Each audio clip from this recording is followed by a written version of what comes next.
अभी अभी 24 का इलेक्शन हुआ है, पूरा बिहार किसके साथ है? माइनॉरिटी का वोट क्यों दिग्भ्रमित हो रहा है? दलित किधर जा रहे हैं? शायद ये चीज़ें उनके सामने में नहीं है। अब मुलाकात करने पहुंचे, वो भी तो लालू जी के दरबार में नहीं पहुंचे थे, कहीं तीसरी जगह मुलाकात इन लोगों की हुई है, सुना है हम लोगों ने। लेकिन हमें बड़ी हैरत होती है कि अभी 24 के इलेक्शन में अगर राजद ने उस जगह अपना कैंडिडेट नहीं दिया होता तो आज हिना साहिबा पार्लियामेंट की मेंबर होगी। तो सिर्फ इस वजह से कि उनका राजद प्रेम छलक रहा था। राजद से जितने इतना प्रेम किया हो, मर गए जब वो, तो मरने वाले को देखने के वाले भी कोई नहीं थे। और आज अगर अपने सत्ता सुख के लिए और अपने मनोकामना के लिए जो रिश्ते जोड़ रहे हैं लोग, तो ये मुफाद के रिश्ते होंगे। है बड़े सम्मानित नेता हैं, वो माई के लीडर रहे हैं, उनका हम लोग सम्मान करते हैं। लेकिन तेजस्वी जी लालू जी से आगे इसने कदम बढ़ा दिया है। ये अपने आप को A to Z का लीडर कहते हैं, और मेरा इल्ज़ाम नहीं बल्कि मेरा एहसास है कि ये A to Z के लीडर हैं, लेकिन A to Z -M के लीडर। हे मोदी जी, तूने राजधर्म का पालन नहीं किया, और मोदी जी भरे ढटाई से कर रहे थे कि हम गौरव यात्रा निकालेंगे। यही वो मोदी जी हैं। और आज वक्त पर NRC का मामला हो, 370 का मामला हो, तलाक बिल का मामला हो, ये सारा इस तरह से करें। चुन कर देखने मैं हूँ आपके साथ वंदना। 2025 विधानसभा चुनाव की तैयारी में विपक्ष जुट गया है। बता दें कि नेता प्रतिपक्ष तेजस्वी यादव हाल के दिनों में यात्रा पर निकलने वाले हैं।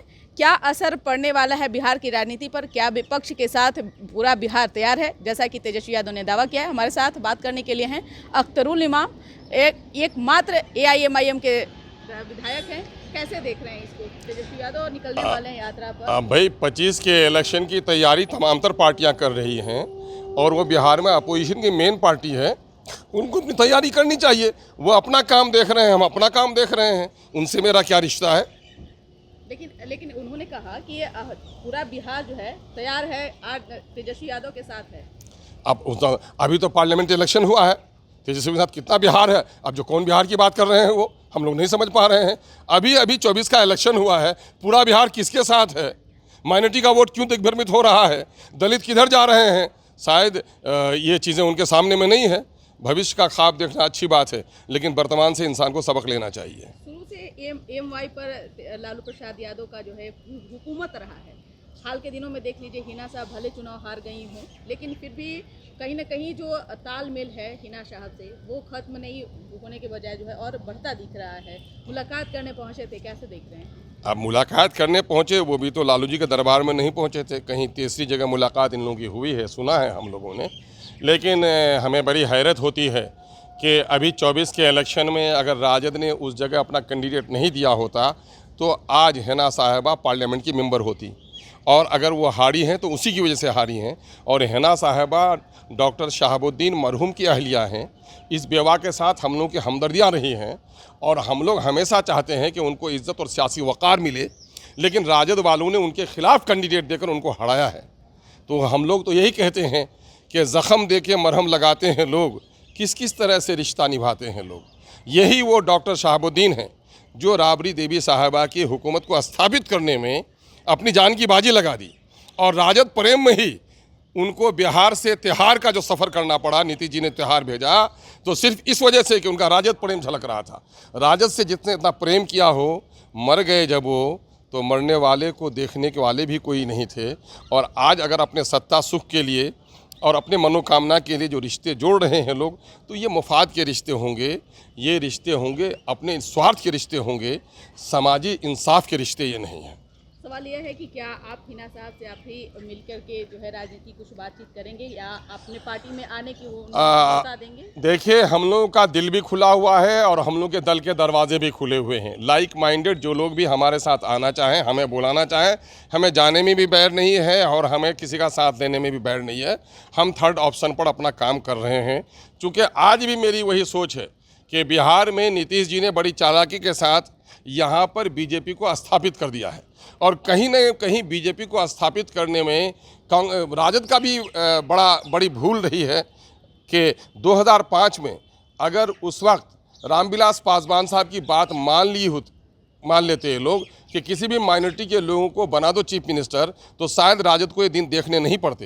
राजद ने बीजेपी के हाथ में सत्ता जाना कबूल कर लिया, लेकिन माइनॉरिटी के किसी ABC को भी चीफ मिनिस्टर बनाने पर ये लोग तैयार नहीं हुए। और आज भी अगर सत्ता चाहते हैं ये लोग, और बीजेपी को यहाँ से हटाना चाहते हैं तो लाइक माइंडेड लोगों को लेकर बैठना चाहिए। लालू जी यकीनन है बड़े सम्मानित नेता हैं, वो माई के लीडर रहे हैं, उनका हम लोग सम्मान करते हैं, लेकिन तेजस्वी जी लालू जी से आगे इसने कदम बढ़ा दिया है। ये अपने आप को A to Z का लीडर कहते हैं और मेरा इल्ज़ाम नहीं बल्कि मेरा एहसास है कि ये A to Z के लीडर हैं, लेकिन A to Z -M के लीडर हैं। चूँकि मुसलमानों पर जो भी मसाइल हुए, बिहार शरीफ जल गया, मुसलमानों की दुकानें जल गई, मुसलमानों की धार्मिक किताबें जलाई गई, मस्जिद के गेट का वो मीनारा तोड़ा गया, गुलनाज की इज्जत लूटी गई, उर्दू वाले आज वो डंडे खा रहे हैं, उर्दू टीचर डंडे खा रहे हैं, माइनॉरिटी की बड़ी आबादी सैलाब से तबाह है। इन्होंने वादा किया था कि मेरी सरकार बनेगी तो सीमांचल डेवलपमेंट काउंसिल बनाने का हम काम करेंगे, लेकिन इसने कुछ भी नहीं किया। इसका मतलब ये है कि ये लोग माइनॉरिटी को धोखा देना चाह रहे हैं। सत्ता प्रेम इनके लिए बड़ा है, जनता का प्रेम अधूरा है।